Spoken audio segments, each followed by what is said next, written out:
प्रणाम गुरुजी।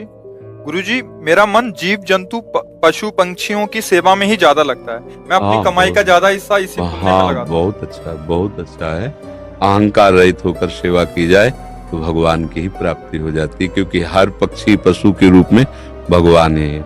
नामदेव जी महाराज कुत्ते में भगवान को देखो प्रकट किया ना भगवान। एक बार श्री एकनाथ जी महाराज गंगोत्री से गंगा जल लेकर बहुत से भक्तों के साथ रामेश्वर चढ़ाने जाते थे। प्राय भक्त लोग ऐसा करते हैं कि गंगोत्री से गंगा जल लेकर रामेश्वर में चढ़ाते हैं कांवर में लेके। ऐसे ही वो जा रहे थे।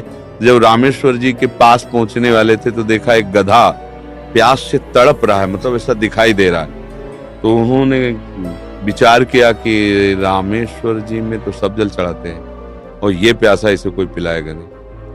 गंगोत्री से लाए थे रामेश्वर जी के लिए, नजदीक गए और गोद में गधे का सर लिया और हर हर महादेव करके पूरी गंगा जली जे ही गंगा जली पिया। तो और जो साथी थे सब हंसने लगे, यार मतलब इतनी मेहनत करके वहां से लाए और पास ही आ चुके थे रामेश्वर के, वहां नहीं चढ़ा, एक गधे को पिला दिया।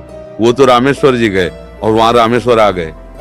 गधे को जे ही गंगा जल पिलाया तो भगवान उठ के बैठ गए, बोले मैं ही था, तुम्हारे को देख रहा था कि तुम केवल मूर्ति में ही मुझे समझते हो या सब जीवों में भी मुझे समझते हो।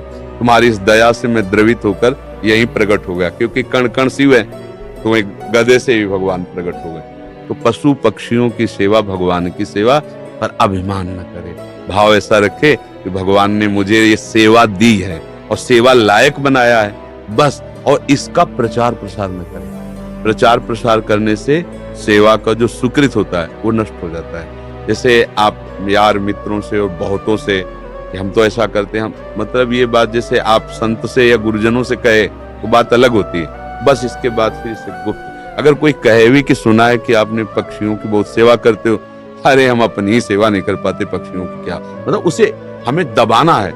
हमसे पाप बन जाए तो कह देना है,